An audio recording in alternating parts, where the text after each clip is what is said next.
the Warriors are reportedly putting together a package to potentially draw that man, Dame Lillard, to the Bay to play. Jalen, do you see Dame Lillard playing with the Warriors next season? You know, Dollar been a terror since the public school era. And I know how much he loves Oakland and how great it may be for him to play in front of the home fans. But if you're the Portland Trail Blazers and you just hired Chauncey Billups and Dame has 3 more years left on his deal and they're in the Western Conference, you do not allow 2 of the 3 4-level, shout to Yoda, shooters in the league.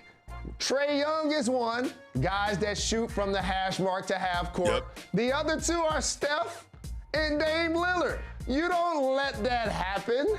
No doubt about it. And if I look deeper into the Warriors roster, I don't think they have the assets to make it happen. If you're gonna call me about Dame Jacoby, I'm looking at the phone. It better be like Jaylen Brown's face popping up at least. like somebody that's a future superstar that's already an all-star, that's an ascending player that can do multiple things. But don't call me about no picks. Don't call me about no guy that can be an all-star. I don't want to hear about potential. I have Dame Dollar, one of the top 8 players in the entire league. If I'm going to give him up, I need something for right now. You can't call me and talk about James Wiseman and the number 7 pick to get Dame Lillard. Because we know Dame's going to New York. We know Dame Lillard's going to New York City. He wants to play in the Garden. He wants to be in the Eastern Conference. He'll immediately be the best guard in the Eastern Conference when he finally joins the New York Knicks. Oh, now, man. I don't know what we could possibly put together to get him there. I love your irrational confidence. I love the idea. I love the idea. That'll make you so happy. You and Quincy and the twins, y'all will be going to the games, wearing Dame jerseys. Look at you. Die easy already. Look at you. No, I'm going to steal your credit card and get season tickets. I'm going to steal your credit card and get season tickets if Dame Lillard comes to the Garden. But again, like you said, if I'm the Portland Trail Blazers, I have him locked in for 3 more years. I have a brand new coach. We're turning a page. We're keeping Dame Lillard in Portland. I do not see him playing anywhere else next season.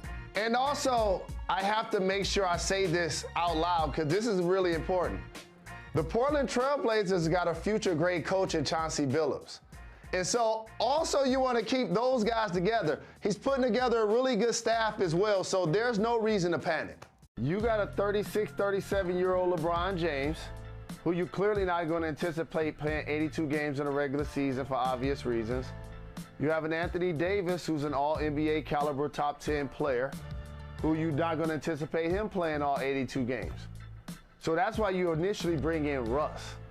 Because despite his age, he's going to be 100 miles and running. And he's going to be giving them some supersized triple-doubles this year. Don't be surprised if he even second in rebounding on their team. And so now you need shooting to go alongside those playmakers, right? And if you notice, each of the guys that they brought in are really good three-point shooters. Carmelo improved his three-point shot as he's progressed in the league. Malik Monk is a young athlete that's going to give you spring and shoot 40. Kendrick Nunn, the same thing he did in Miami. Bazemore and Ellington as well. So you surround those guys, those playmakers with shooting. Now the key though is seeding for the Lakers. Let me make sure I say this. You're going to hear the words load management a lot with their team.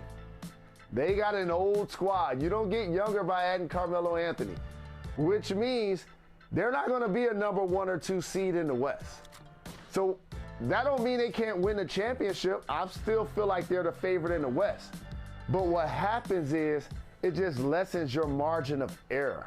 You know, somebody has an issue with COVID, someone has an injury, anything can happen, and now all of a sudden you're playing against the Golden State Warriors in the first round or something like that. So it's going to be interesting to see how they navigate the regular season. But in a 7-game series, if and when they're healthy, favorites to come out of the West. Ever since LeBron left Miami, you and I have said the same thing. They need to surround him with 3 and D players, and they do have a lot of the 3, but not a lot of those players have the D. Like, when you look at that list of three-point shooters that they have, Malik Monk is never being called a defensive stopper. Kendrick Nunn is not a defensive stopper. Bazemore is not defensive. Anthony Ellington, none of these players have a defensive reputation. Can they score enough to get themselves out of the West? While it's a volume three-point shooting league, the emphasis is still on offensive players, Jacoby. But when you watch how the Bucks won the championship, it wasn't because they were standing around launching threes. It's still a tall, big man's game. And the key to this is going to be Anthony Davis. And here's the elephant in the room. You can put all of the rosters up there. You can put all of the percentages up there. The Lakers going to need AD to play the 5. That's what they're going to need to do. You can bring in Andre Drummond. You can bring in Dwight Howard. You can bring in Marc Gasol. You can bring in Montrezl Harrell. The elephant in the room is AD got to be willing to play the 5. Steph Curry of the Golden State Warriors signed a 4-year, $215 million Good Lord, deal. That's a lot of money. Jalen, we always say that happiness is a function of realistic expectations. What are realistic expectations for Steph and these Warriors next year? How about this team being built through the draft?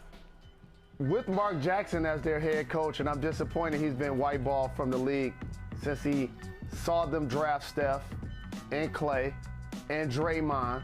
And you know, coincidentally, what helped them build their dynasty, where they can eventually add people like KD, is that Steph had injuries earlier in his career. Yep. So based on being an MVP level player, he wasn't making that kind of money initially.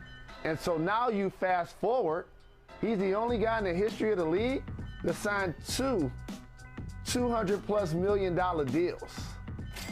And so now you look at their squad, right? You get the Splash Brothers and Draymond back. You need one of your young players to become a star. Yes. Is it going to be Wiseman? Is it going to be Moody? Is it going to be Kuminga?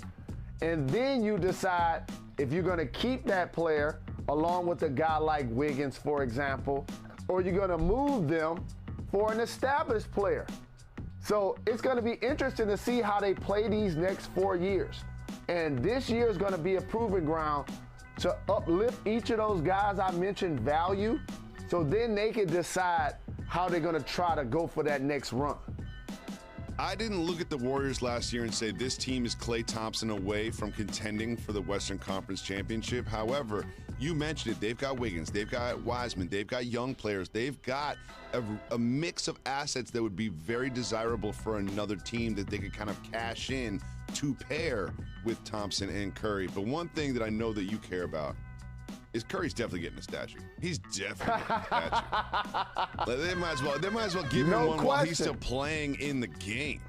No doubt about it. And this is the beauty of the league, where a guy like Steph can not only turn himself into a great player, but the team reinvests in him and or vice versa. And now all of a sudden we see a terrific Hall of Fame career happening right in front of us. He was one of my top choices for MVP just this past season. Well, Jalen, we talked about the Eastern Conference and we talk about the top teams in the Eastern Conference. The Heat have kind of reloaded to make a run. And also the defending Eastern Conference champions, the Bucks and the Nets, have also added a lot of key players that will be part of their rotation. So who do you have coming out of the Eastern Conference, the Nets or the Bucks? The Nets today, based on the rosters as I see them, because they have KD, they have Kyrie, they have James Harden. Of course, you're going to need to build out your roster around those guys in order to create some depth and some defense and some rim protection. But if those 3 guys are healthy, they're my favorite. Now, we're not going to overlook the Bucks by any way, shape, or form, because Giannis figured something out that I appreciate. Sometimes when you're a big guy or you can be dominant in the paint, there's a mental manipulation that happens between fans and media and even other players, because James Harden was kind of teasing him about being a dunker, right? But then when you decide like Shaq, yeah. Well, this has been a short offseason, but it's been very busy for the Los Angeles Lakers. They added a lot of new pieces, and we might have mentioned here on this program, and many other programs have pointed out that some of those new pieces are a little old new pieces. LeBron James took to Twitter to fire back at the critics, and here is what he said. Keep talking about my squad, our personal ages, the way he plays, he stays injured, we're past our prime in this league, et cetera, et cetera, et cetera. Do me one favor, please, and I mean please, keep that same narrative energy when it begins. That's all I ask. Thank you. Jalen, he later deleted this. Why do you think he went with the tweet and delete? LeBron, you know how much I love him. Here's the deal, David Jacoby. So put that tweet back up there if it's okay. So are we allowed to acknowledge that the Lakers have the oldest team on paper in the history of the league? Are we allowed to actually just say that? Is that okay? Are we allowed to point out a fact that Anthony Davis and or LeBron James, likely due to injury or load management, won't play 82 games this year? Is that okay? And last but certainly not least, I'm glad he didn't use the term hating, but that's what is construed by so many people, and you've heard me say this for a decade. This generation uses the term hating incorrectly, okay? Just because I may disagree with you or have a differing opinion than yours, it does not mean that I'm hating. And also, is LeBron playing victim? Hold on. So let me get this right. The favorite, LeBron James, who went to Miami, played with Bosh and Wade, went to Cleveland, played with Kyrie and Love, came to LA and played with AD, and now remade his roster to where he got an MVP like Russ and a scorer Hall of Famer like Melo. So the Lakers the underdog? Yeah, that's what he's doing. What we doing here, Jacoby? He's now saying, look at us, we're the underdogs. People are doubting us. Like, no one's doubting you, LeBron. Matter of fact, if you look at the Las Vegas odds for who's going to win the championship, the Lakers are right up there with the Nets. They are not underdogs. They are favorites. They are favorites. They're the favorites to come out of the West. They've got Hall of Famers up and down the roster. They've got shooting. They've got defense. They've got a player at every position. Like, no one is doubting you, LeBron James. You are not the underdogs. It's actually the exact opposite of that. But I love the way he does this. He really does control the narrative, and he even used the word narrative in his tweet that he was controlling as well. Oh, I love this Lakers team so much. I do have them coming out of the